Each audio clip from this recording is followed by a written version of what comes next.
सुनो, आज शाम को जल्दी आ जाना। शामली सवर में मिठास घोलकर ऑफिस के लिए तैयार होते मानव से बोली। क्यों, रोज ही तो समय से आता हूँ, आज क्या खास बात है? अरे भूल गए क्या? 1 महीने से बता रही हूँ और कल भी याद दिलाया था। आज करवा चौथ है, मेरा व्रत है, शाम को बाहर खाना खाने चलेंगे। यह देखो मेरी मेहंदी भी कितनी खिली है।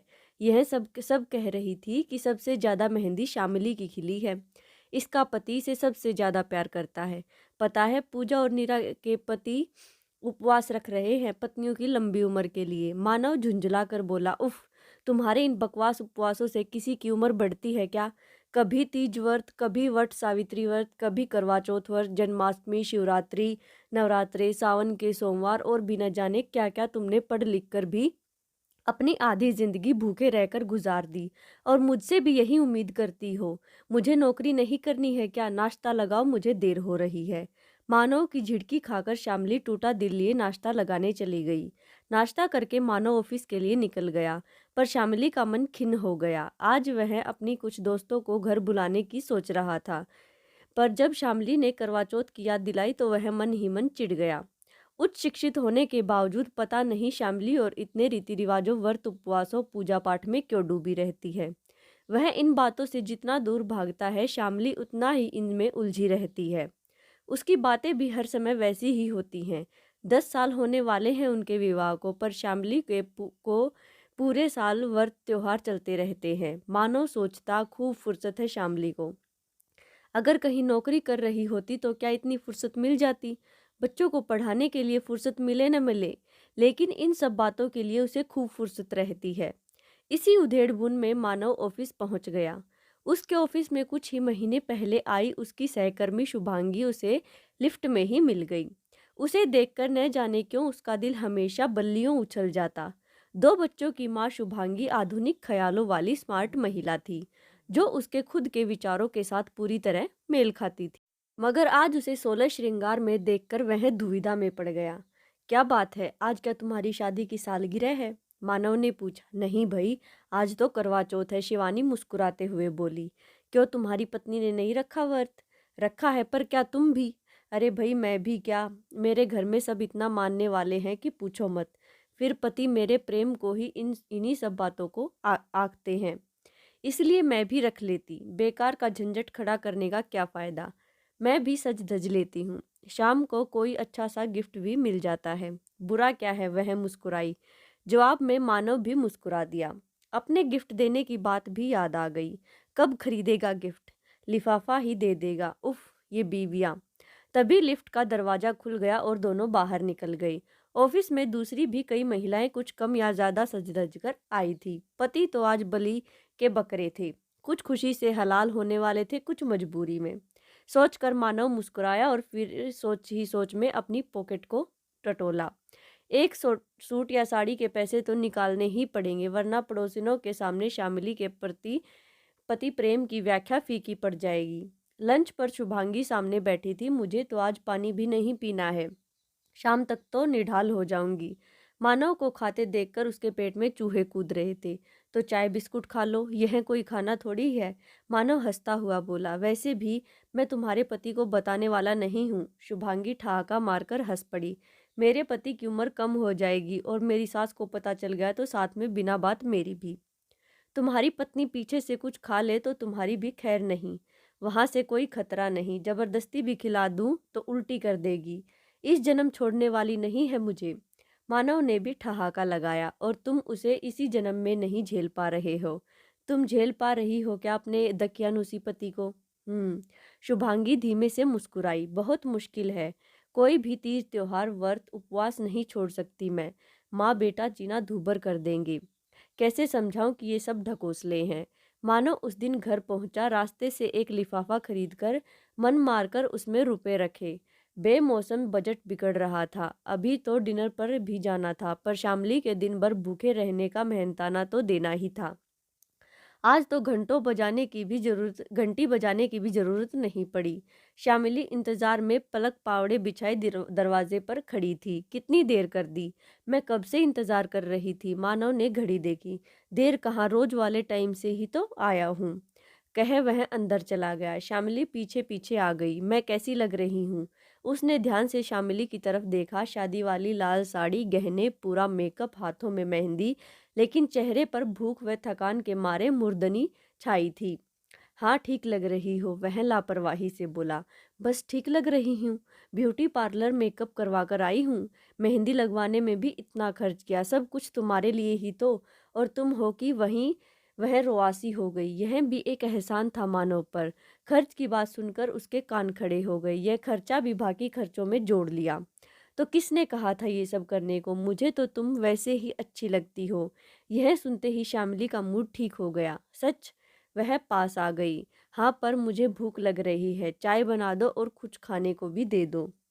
वह थोड़ा पीछे हटते हुए बोला, भूख तो मुझे भी लग रही है, पर यह चांद अभी तक नहीं निकला। शामली बड़बड़ाई, हाँ, यह तो गलती है चांद की। कम से कम आज के दिन तो जल्दी निकलना चाहिए था। पता नहीं उसे कि पृथ्वी पर महिलाएं आज के दिन ही तो उसकी बाट सबसे अधिक जोहती हैं। मानव ने गंभीरता से उसकी बात का समर्थन किया। शामिली फिर उखड़ गई। वह किचन में चाय बनाने चली गई। मानव को अफसोस हुआ कि वह चुप नहीं रह पाता है। शामिली के इन विश्वासों पर व्यंग्य किए बिना जैसे उसका खाना ही नहीं पचता। उसका मूड ठीक करने के लिए उसने जेब से लिफाफा निकाला और उसे देने चला गया। काफी इंतजार के बाद चांद निकला और शामली ने छलनी से चांद व अपने पिया को निहारा, पैर छुए। मानव ने पानी पिलाकर उसका व्रत खुलवाया। बच्चे वीडियो बनाने में मस्त थे। मानव को लग रहा था वह किसी शॉर्ट फिल्म में एक्टिंग कर रहा है। उधर शुभांगी जब घर पहुंची तो उसका पति वरुण पहले ही घर पहुंच गया था। बहुत देर कर दी तुमने आज। देर कहाँ, रोज वाले टाइम से ही तो आई हूँ। थकी भूखी शुभांगी बोली। मैंने सोचा था आज करवा चौथ है, तुम जल्दी आओगी। वरुण ऐसा बोल जैसे जल्दी न आकर उसने करवा चौथ व पति दोनों का अपमान किया है। हाँ, पर करवा चौथ पर हाफ डे नहीं होता है न ऑफिस में।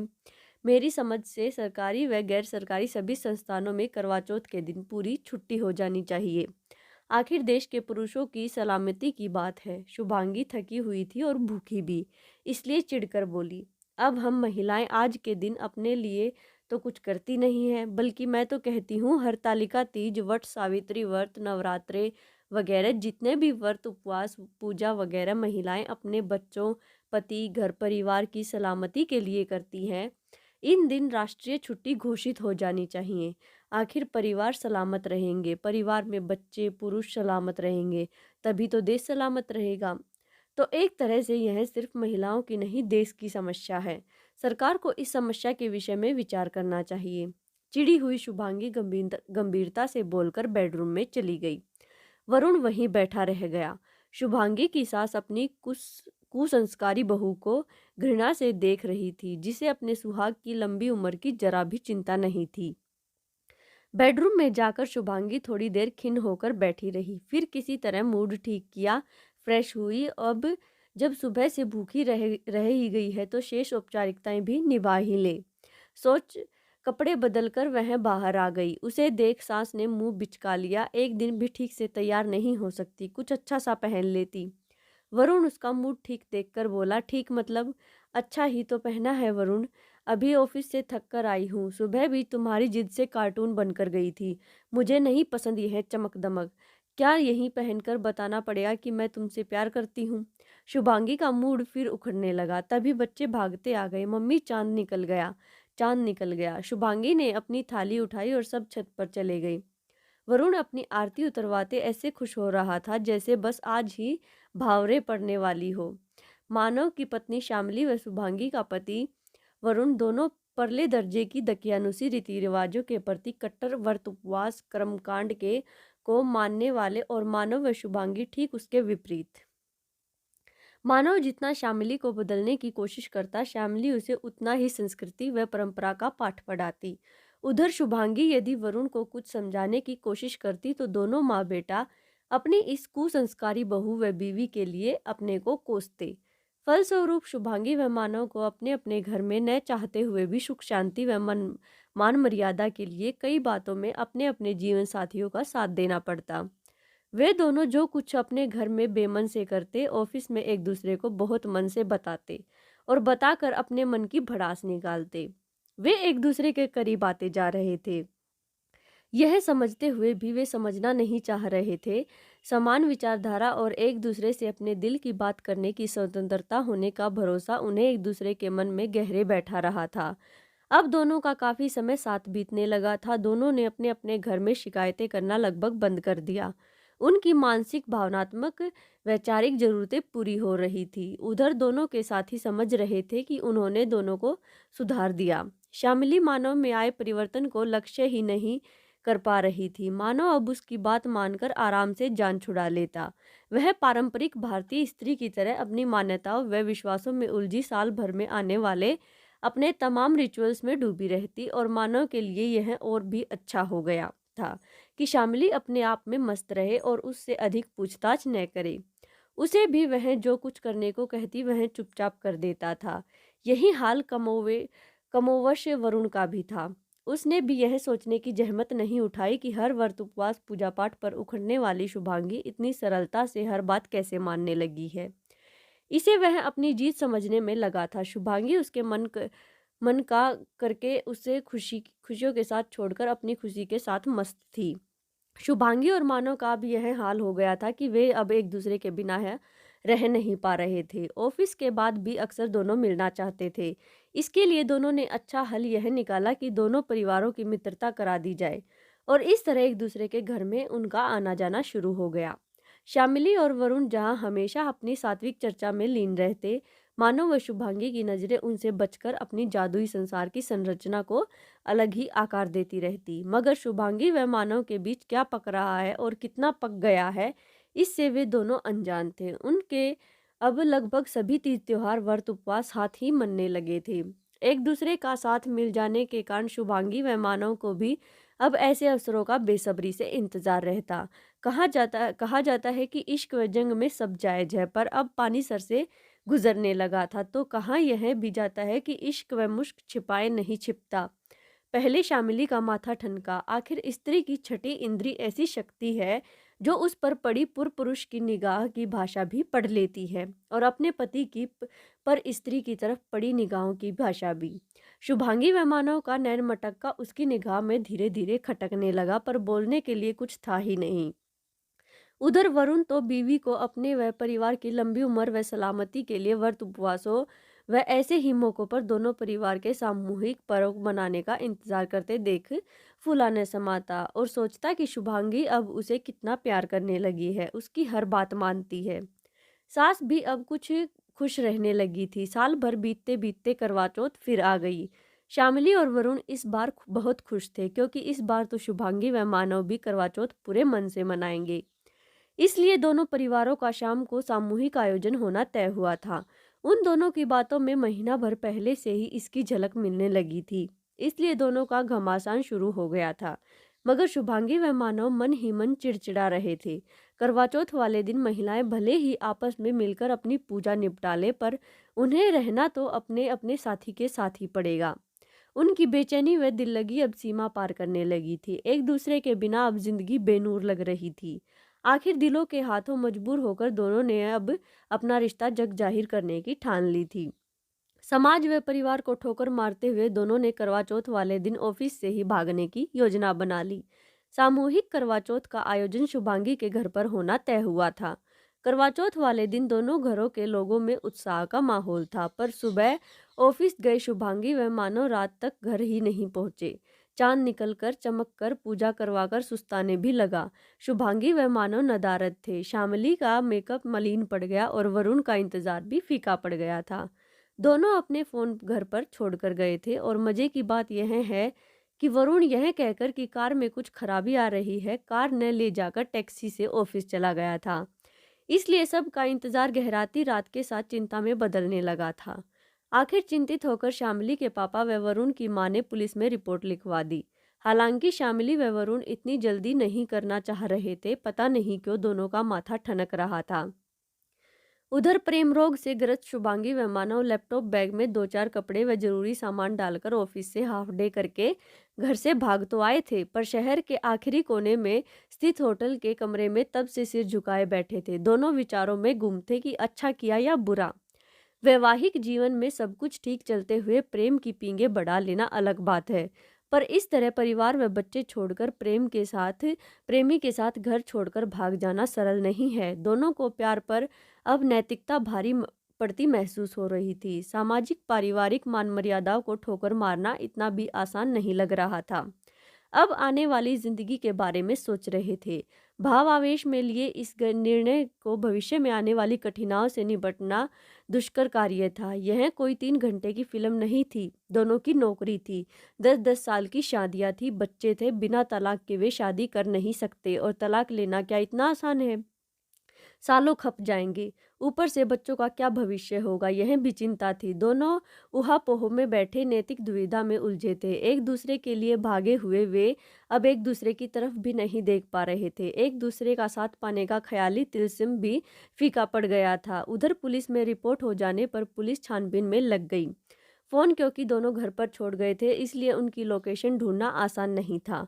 ऑफिस कर्मियों से भी कुछ पता नहीं चला। ऑफिस में भी सब कुछ सामान्य रहा था और दोनों हाफ डे करके अपने अपने घर निकल गए थे। हाँ, मानव आज घर कार छोड़कर टैक्सी को ऑफिस यह कहकर गया था कि उसे बॉस के साथ किसी क्लाइंट से मिलने जाना है। शुभांगी तो वैसे भी पब्लिक ट्रांसपोर्ट से ही आती जाती थी। पुलिस ने भी कुछ घंटे इधर उधर माथापच्ची की, हवा में तीर चलाए, सारे अस्पताल सड़कें भी छान मारी। कुछ क्षेत्रों के थानों में भी फोन किया कि कहीं कोई दुर्घटना इत्यादि की सूचना तो नहीं दर्ज हुई। फिर वापस आ गई। उधर सिर झुकाए बैठी शुभांगी व मानव समझ नहीं पा रहे थे कि आगे की रूपरेखा क्या होगी। अब एकाएक शुभांगी ने चेहरा उठाया। अब क्या? मानव के चेहरे पर भी कुछ हताशा, कुछ दुविधा वाले भाव थे। क्या हमने ठीक किया मानव? क्या सचमुच एक दूसरे को पाकर जीवन सुंदर, सुगम, सरल व चमकदार हो जाएगा जैसा हम चाहते हैं? शायद नहीं, मानव लाचारी से बोला। इतना आसान नहीं है। बहुत सारे बैरिकेड्स हैं जिन्हें हटाते जिंदगी की चमक फीकी पड़ जाएगी। ऊपर से कुछ गलत कर देने की मानसिक यंत्रणा से भी हम शायद कभी नहीं निकल पाएंगे। शुभांगी भी गहरे विचारों में डूबी हुई बोली। और हमारे बच्चे, उनका क्या होगा? मेरे बच्चे माँ के बिना कैसे रहेंगे, और तुम्हारे बच्चे बिना आर्थिक संबल के कैसे पलेंगे? सब कुछ छिन्न भिन्न हो जाएगा। सही कह रही हो शुभांगी, शायद मनुष्य की फितरत है अप्राप्त काल फल पाने की। सब कुछ था पर न हमारे पास। पर हमारे विचार हमारे साथियों से मेल नहीं खाते थे और हम उनके विचारों के साथ घुटन महसूस करते थे। लेकिन वे हमारे लिए बुरे तो नहीं थे। विचारों की समानता हमें करीब ले आई। पर स्त्री पुरुष के बीच में दोस्ती अक्सर प्रेम का ही रूप क्यों ले बैठती है? क्या यह रिश्ता स्वस्थ नहीं रह सकता जैसे श्यामली और वरुण का था? वे दोनों भी तो एक ही वैचारिक धरातल पर विचरण करते थे, तो क्या वे भाग गए एक दूसरे के साथ? मानव स्थिति का सही विश्लेषण कर मन की दुविधा को शब्द देता हुआ बोला, हाँ मानव, सही कह रहे हो। हमें अपने अपने साथी में थोड़ा बहुत बदलाव लाने की कोशिश करनी चाहिए थी। पूरी तरह तो कोई बदल नहीं सकता, न हम न वे। बस सभी सरलता से जिंदगी को ले पाते, इतनी कोशिश तो की जा सकती थी। तुम भी वरुण की जोर जबरदस्ती से घबरा गई और मैं भी हर समय शामली की सात्विक अंधविश्वासी विचारधारा से तंग आ गया। मुझे एक आधुनिक विचारधारा वाली पत्नी चाहिए थी। वह मुझे तुम में दिखाई दी। पर इसका मतलब यह तो नहीं कि विवाह को सूली पर टांग दिया जाए। इसके अलावा तो कोई शिकायत नहीं थी मुझे शामली से। मैं भी कोशिश कर सकता था धीरे धीरे उसे अपने विचार समझाने की, पर मैं उससे हमेशा चिढ़ जाता था और दूर भागता रहता था। शुभांगी एक लंबी सांस भरकर गहरी सोच में डूब गई। फिर अब क्या करें? थोड़ी देर बाद मानव बोला, घर पर तो हम दोनों के गायब होने से हड़कंप मच गया होगा। सभी समझ गए होंगे अब तक तो। शामली को तो पहले ही शक हो रहा था। वापस चलते हैं। अब तो जो भी होगा देर आए दुरुस्त आए। अभी जो भी कुछ नहीं बिगड़ा। एक रात भी बाहर नहीं रहे हैं। अभी बात संभल जाएगी। माफ़ी मांग लेंगे, गलती की है तो सजा तो भुगतनी ही पड़ेगी। शुभांगी धीरज बंधाती हुई बोली, ठीक है चलो फिर। दोनों ने अपना इरादा मजबूत कर अपना अपना बैग उठाया और बाहर निकल गए। उधर पुलिस वाले यह कहकर पलट रहे थे कि आगे की कार्रवाई कल करेंगे। तभी गेट पर एक टैक्सी रुकी, गेट खुला और शुभांगी व मानव अंदर आते हुए दिखाई दिए। सब लोग चिंतित से बाहर ही खड़े थे। उन्हें देखकर शुभांगी चौंक गई। कहाँ चले गए थे तुम लोग? वरुण की माँ बोली। ऑफिस के काम से निकले थे आंटी जी। रास्ते में टैक्सी खराब हो गई, दूसरी मिली ही नहीं, इसलिए इतनी देर हो गई। मानव किसी तरह बात बनाकर बोला। सभी समझ रहे थे कि मानव झूठ बोल रहा है। मानव ने भी इस समय सूझबूझकर पुलिस वाले व सब के सामने बात बनाई थी। सब पर समय को देखते हुए सबने उस झूठ को सच ही रहने दिया। चलो शामली, घर चले, टैक्सी खड़ी है बाहर। शाम समय व स्थिति को देखते हुए शामली दोनों बच्चों को लेकर गेट की तरफ बढ़ गई। शुभांगी घर के अंदर चली गई और बच्चे उसके पीछे पीछे। पुलिस वाला आंखों में शक लिए बाहर निकलते हुए कह गया, कल थाने आकर आवश्यक कार्रवाई पूरी कर दीजिएगा। शुभांगी लॉबी में सिर झुकाए बैठी थी। वरुण की मां ने घृणा से उसकी तरफ देखा और अपने कमरे में चली गई। वरुण ने भी दोनों बच्चों का हाथ पकड़ा और बेडरूम की तरफ चला गया। उधर श्यामली और मानव घर पहुंचे तो श्यामली ने दोनों बच्चों सहित बेडरूम में जाकर दरवाजा बंद कर लिया। मानव ड्राइंग रूम में बैठा रह गया। दोनों घरों में यह करवा चौथ एक सन्नाटा लेकर आई थी, जिसे दूर करने का तरीका किसी को नहीं सूझ रहा था। बच्चों को सुलाकर श्यामली छत को एकटक घूरे जा रही थी कि क्या फायदा इन व्रत उपवासों का। वह पति की लंबी उम्र की कामना में लगी रही और पति अपनी उम्र किसी दूसरी पर कुर्बान करने को तैयार हो गया। अनायास ही उसकी आंखों से आंसू बरसने लगी। गलती हो गई उससे। कहाँ कमी की उसकी मानव के प्रति प्यार में या गृहस्थी संभालने में? फिर यह धोखा क्यों?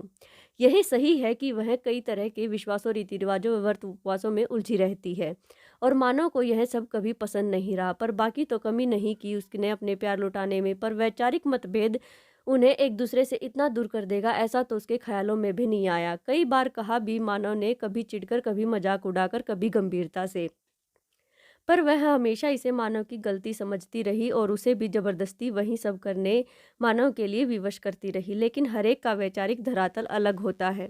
इसी पर जबरदस्ती अपने विचार, अपनी मान्यताएं लादना क्या उचित है? उसने ये सब मानव की इच्छा के विपरीत तो किया ही, मानव को भी जबरदस्ती इन सब में शरीक होने के लिए बाध्य करती रही। पर क्या इसका यह मतलब है कि मानव बीवी बच्चों को छोड़कर भाग खड़ा हो?